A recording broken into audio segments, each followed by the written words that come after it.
Hello everybody, I'm Slippery Jack and welcome back to another album review. Today I'm going to be talking about the third album by Boards of Canada, the Campfire Headphase. Alright, so BOC now have two amazing albums under their belt, which means the expectations for their next release are gonna be very high. And of course, for many fans, those expectations were not met. And I can see why. For one, this album is way more accessible than the previous two. In fact, it's their most accessible album ever. I mean, when talking about accessibility, I'm not saying that they went full on pop, but on this album, BOC tried to make something that was a lot more easily digestible. This album, it's a lot happier, and it's more listenable. It's an album that I can just put on anytime, no matter what my mood is, and enjoy it. And one of the things I love about Boards of Canada is their ability to keep their identity, but simultaneously evolve, and the Campfire Headphase is no exception. It is clearly a BOC album, but there are lots of new sounds on this thing. There's there's like some folk instruments being used, some guitar. I've heard some people call it folktronica. The guitars have not really changed the overall dynamics of the songs, though. It is still very much an electronic album and behaves as such. The guitars are not used as lead instruments, but rather to enhance the atmosphere. However, as much as I love the new sounds and the accessibility of this album, I have to agree with the majority that this is not as good as the last two. But then, what is? This is still a great album. And, yeah. So, of course, this wouldn't be a BOC album without the interludes. Luckily, there are 5. That's right. 5 interludes, and not 11.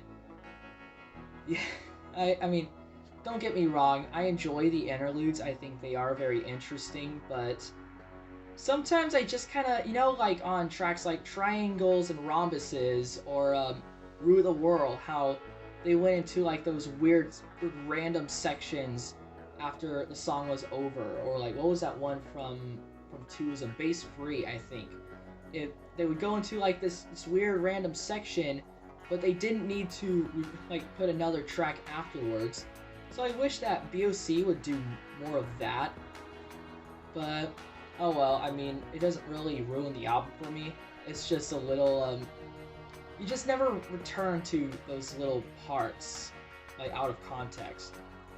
So anyway, I'll get the interludes out of the way first. Into the Rainbow Vein sounds similar to Ready Let's Go from GeoGaddy, but happier and less harsh. Along with Clarity, similar to Rainbow Vein, but softer and even softer, more organic.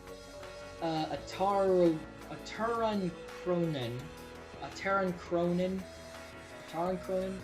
How do you say that? It's more ambient stuff, and of course, yeah. Just like more of this ambient stuff. That's pretty much every interlude on this album. It's just ambiance. And it sounds like an old recording, and honestly, it does absolutely nothing for me. I guess you could call Sherbet Head an interlude, and this is one of the better ones. It has a very GeoGaddy-like quality to it, but it's happier and dreamier like the rest of the album. Constants Are Changing is definitely my favorite of the interludes. It's a nice, dreamy acoustic track that does a lot for me in terms of emotion, as well as staying in my head. So those are the interludes, not really a huge part of the album, and certainly not as good as the ones on the previous 2 albums, but they don't bring down the album either. And of course, the material that we really want to talk about is the longer tracks, like Chroma Key Dreamcoat. This does a great job at setting up the tone of the album. It's it's a nice, fun, upbeat track, very dreamy. You've got like some guitar in there, though it is heavily treated, and some poor quality pads.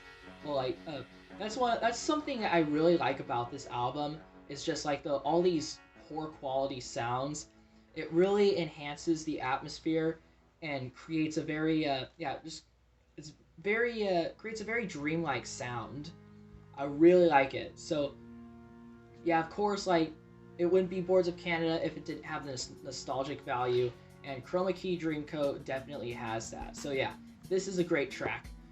Satellite Anthem Icarus has this acoustic guitar loop that is incredibly catchy. It's as well as some ocean sounds and the usual BOC sounds and the pads that just fly around you, and it's just a great relaxing track, something that like would be great to chill at the beach or something, or maybe not since it already has the ocean sounds. Peacock Cocktail is a track that focuses more on build-up. Starts out with some nice loop melodies, but slowly the ambient pads just get louder and louder, eventually overtaking the loops. And in the second half, there are some live percussion that's brought in, and eventually these samples that I honestly can't tell what sound they're making, but it sure helps the track.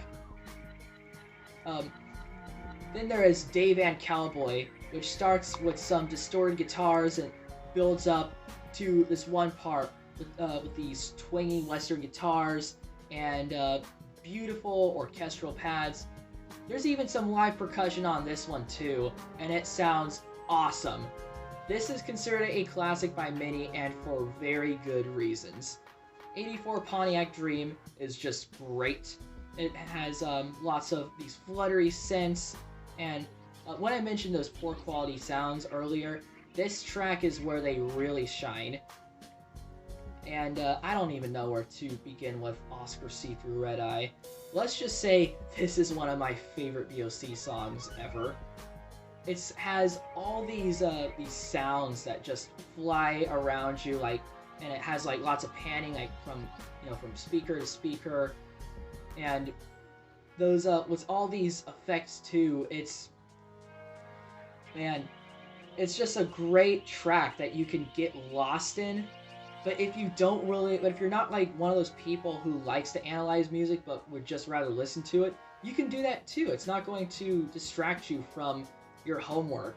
But there's it's kind of like it's almost like how Brian Eno described ambient music. It's as ignorable as it is interesting. And not only are like all the cool sounds awesome, but just that melody and that bass line are also really addicting. Fantastic stuff. Hey Saturday Sun is also a great one. Very sunny and happy, as the title suggests, and I just love the post-rock influence on here. Slow This Bird Down is probably the most experimental track on the album. It's very down-tempo and has these ghostly ambient pads, and it's far colder and darker than anything else on the album. Sometimes I am not really in the mood to hear it. We've just heard like all these happier, warmer tracks and before it, but out of context, this is a really cool one. I love experimentation like this, and it's definitely something you should check out. I wish it was talked about a little more. And when I was talking about the interludes earlier, this is like where where like I think the interludes aren't really needed. Like, it's just got this random little psychedelic guitar riff at the end out of nowhere, and like that could have been an interlude and I wouldn't have noticed it. So yeah, you don't need interludes. Tears from the Compound Eye is also quite ghostly and down-tempo, but it is much warmer and more optimistic than Slow This Bird Down. I've always loved this one. It's very emotional and very nostalgic, and it may be 4 minutes long, but it just flies by. I think that this probably would have made a better ending than Farewell Fire, depending on my mood. I mean, like, Farewell Fire, the next track, it is by no means the greatest thing they ever did. But I've come to feel that it works good as an ending.